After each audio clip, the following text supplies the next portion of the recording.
کہتے ہیں ہم یہ کام کریں گے. میں نے کہا تم یہ کر رہے ہو اور ادھر اعلان ہو رہا ہے. نبی غلطیاں کرتا ہے. لیما تو حرم ما احل اللہ. اب یہ ٹی وی پہ بات ہوگی. میں نے تو اتفاق سے سن لیا, حالانکہ میرے ٹی وی پر یار بھائی ہے ہی نہیں, لیکن جس وقت میں نے وہ لگایا نا تو 1 گھنٹہ وہ دیتے ہیں نا, اس دن وہ لگا دیا انہوں نے.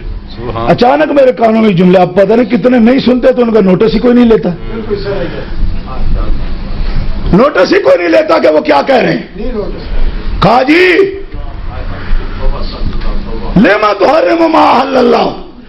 اب ایک تو میں مولویانہ جواب اس کا دوں گا اور آپ کو سمجھنا چاہیے.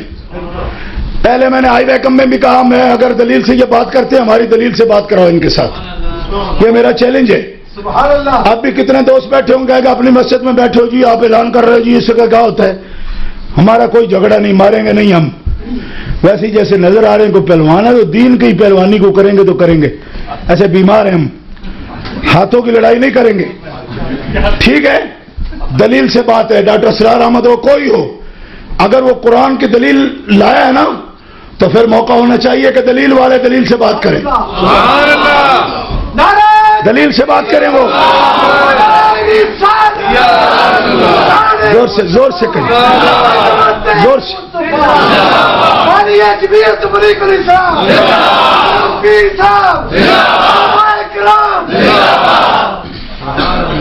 کھائی لیما تو حرم فرمایا, اس کا مطلب یہ ہے کہ جو کچھ رسول اللہ صلی اللہ علیہ وسلم کرتے ہیں پہلے خود ہی کرتے ہیں, پھر اللہ تعالیٰ ان کو حکم فرماتا ہے. یہ دلیل ہے. میں نے کہا کس نے بیان کی؟ سب سے پہلے قاعدہ سنو. 14 صدیوں میں یہ کس نے قاعدہ بیان کیا؟ عبداللہ ابن عباس سے لے کر حضرت مفتی احمد یار خان نعیمی تک. 14 صدیوں میں کسی مفسر نے یہ قاعدہ لکھا ہو کہ حضور اس لیے کرتے ہیں کہ پہلے ان کو پتہ نہیں ہوتا. نعرہ تکبیر,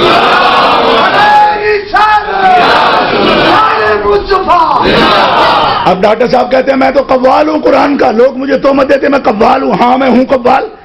میں کہا قوال بھی کسی چج دے بنو, جو کچھ بولو نہیں سمجھتے ہوئے نا, چج دے بنو نا قوال بھی. ہم تو قوال ہیں قرآن کے. میں نے کہا 14 صدیوں میں صحابہ سے لے کر آج کے دور کے مفسرین تک کسی نے کہا یہ؟ ہمارا چیلنج ہے, لاؤ سامنے کس نے کہا. اور اگر کسی نے نہیں کہا تمہارے دماغ میں اترا ہے تو پھر ہمارا جواب دو. اگر تمہارے دماغ میں یہ گندگی اتری ہے تمہارے دماغ میں کہ اس قسم کی بات کرو تو پھر ہماری بات کا جواب دو. قرآن میں کتنی منسوخ التلاوت آیتیں ہیں, کتنی منسوخ الحکم آیتیں ہیں. یہاں اس وقت نشاندہی کا ٹائم نہیں ہے. کتنی منسوخ الحکم آیتیں ہیں قرآن کی, بے شمار. کتب علیکم اذا حضر احدکم الموت ان ترک خیرا الوصیۃ للوالدین والاقربین بالمعروف حقا علی المتقین. سبحان اللہ. لا تسبوا الذین یدعون من دون اللہ فیسبوا اللہ عدوا بغیر علم. منسوخ الحکم آیتیں ہیں, منسوخ الحکم آیتیں ہیں. الشیخ والشیخۃ اذا زنیا فرجموہما نکالا من اللہ. منسوخ التلاوت آیت ہے, اس کی تلاوت منسوخ ہے. یہ پہلی دونوں آیتیں جو میں نے پڑھی یہ منسوخ الحکم آیتیں ہیں. تو میں پوچھتا ہوں کہ بقول تیرے قاعدے کے مطابق رسول ایک کام کرتے پھر اس کو بدلتے, اللہ بدلنے کا حکم دیتا اس لیے کہ وہ مرضی سے بات کرتے, پھر اللہ تعالیٰ ان کو کہتا ہے. تو اللہ آپ جو اپنا قول ایک کر کے پھر بدلتا ہے وہ کس کی مرضی سے کرتا ہے؟ اللہ پہلے جو خود حکم دیتا ہے پھر اس کو بدل دیتا ہے. میرا سوال ہے ڈاکٹر اسرار اور اس جیسے سارے پگلے وہابیوں سے, اگر حضور کوئی کام کریں پھر بدلنے کا جو حکم ہوتا ہے اس کا مطلب یہ ہوتا ہے کہ حضور مرضی سے کہتے ہیں, مرضی سے کہتے ہیں, اللہ کی مرضی سے نہیں کہتے. اللہ تو اپنی مرضی سے ہی کہتا ہے نا, پھر کیوں بدلتا ہے؟ یا کوئی دیوبندی کوئی وہابی مفکر مجھے یہ بتا دے آ کر کہ ہم ناسخ و منسوخ کے قائل نہیں ہیں, یا یہ کہہ دے اگر یہ اس کا قائل ہے تو پھر میری اس آیت کا جواب دے, قرآن کی آیت کا ما ننسخ من آیت او ننسها نأتی بخیر منها او مثلها. نأتی بخیر منها, اللہ کو پہلے خیر کی خبر نہیں تھی کہ اب اس سے بہتر لاتا ہے. نعت بخیر منہا و مسلحہ، جب ہم منسوخ کرتے ہیں فلسفہ یہ ہوتا ہے یا تو اس جیسی لاتے ہیں یا اس سے بھی بہتر لاتے ہیں۔ تو پہلے تیرا علم ازلی نہیں تھا، پہلے ہی بہتر لاتا نا، پہلے ادنا لاتا ہے پھر اعلیٰ لاتا ہے۔ اٹھاؤ قرآن، معلوم ہوا او پگلے ڈاکٹر تجھے کیا پتا، جا جا کر گدر گھوڑوں کا علاج کر۔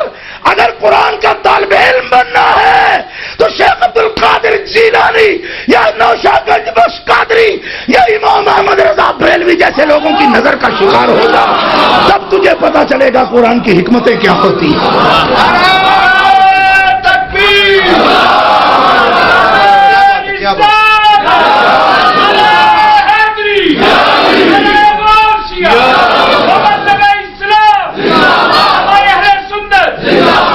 دوسرا مسئلہ یہ عرض کرتا ہوں، فرض کیا ہمارے منہ میں خاک،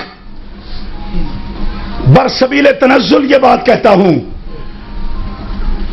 کہ اگر یہ کہا جائے نبی غلطیاں کرتا ہے جیسا کہہ دیا انہوں نے، میں یہ پوچھتا ہوں کہ جو غلطیاں کرتا ہے ایک قاعدہ آپ نے بیان کیا، میں اس کو ذرا سا ڈھیل دے کر کہتا ہوں کہ اگر کوئی یہ کہے، یہ تو قاعدہ کلیہ ہو گیا غلطیاں کرتا ہے جی، میں کہتا ہوں اگر آپ یہ بھی کہتے ہیں غلطیاں کر سکتا ہے یعنی امکان ہے اس میں، تو بھی غلط تھا۔ کیوں؟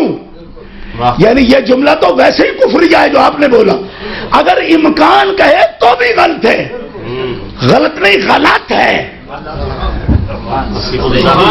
اگر کوئی امکان کہے کہ نبی غلطی کر سکتا ہے تو بھی غلط ہے۔ کیوں؟ اس لیے کہ جو غلطی کر سکتا ہے وہ واجب الاطاعت کیسے ہو سکتا ہے؟ ساری دنیا کو اللہ نے باندھ دیا ہو کہ ماننا ضروری ہے رسول کی بات، اور رسول میں ابھی غلطیاں بھی رکھی ہوں، تو پھر ساری دنیا کو اس بات پر باندھ دیا ہے کہ غلطیوں میں ان کی اطاعت کرو۔ یہ وابی سے توقع تو ہو سکتی ہے، خدا سے نہیں ہو سکتی۔ ہو سکتی ہے خدا سے توقع کہ پہلے ایک آدمی کو غلطی سے پاک نہ کرے، پھر ساری دنیا کو پابند کر دے کہ تمہیں چلنا ہے اس کے پیچھے ہی ہے۔ تو اس کا مطلب یہی نکلا واضح کہ ایسی ہستی کا پابند ہمیں کر دیا جو خود بھی ابھی غلطی کا جس میں امکان ہے، تو غلط چلے تب بھی ہم پابند ہیں کہ اس کے پیچھے چلے۔ یہ خدا سے توقع ہو سکتی ہے؟ نبی کا منصب یہ ہے کہ نبی غلطی نہیں کرتا، اور جو شکلن تمہیں غلطی نظر آتی ہے، شکلن آپ سمجھ رہے ہیں، شکلن صورتن غلطی نظر آتی ہے، وہ کیا چیز ہے؟ یہ بڑی باریک بات ہے، اس طرح عام نہیں سمجھ آ سکتی، آپ غور کرو۔ عرش شریف میں بیٹھے ہو، میں آپ کو خاص سمجھتا ہوں، اس لیے خاصوں کی بات خاصوں کے سامنے کر رہا ہوں۔ بخدا عوام سمجھتا، نرا عوام کا نام تو کبھی یہ بات نہ کرتا میں آپ کے سامنے، اب خاص سمجھ کے بات کر رہا ہوں۔ کیوں کہ وہ بھی خاص نہیں ہوں گے جو اہل طریقت ہیں، تو دنیا میں خاص ہیں کون؟ امت محمدیہ کا خلاصہ اور زبدہ اور خلاصہ تو وہی ہے جو مشائخ طریقت کے سلسلوں سے وابستہ ہے۔ میں آپ سے پوچھتا ہوں، آپ کیا جا رہا جی غلطی کیا ہوتی ہے؟ انہوں نے کہا قرآن کہہ دیتا ہے۔ میں نے کہا قرآن کہتا ہے تو ہم قرآن سے بھی پوچھیں گے کیوں کہتا ہے۔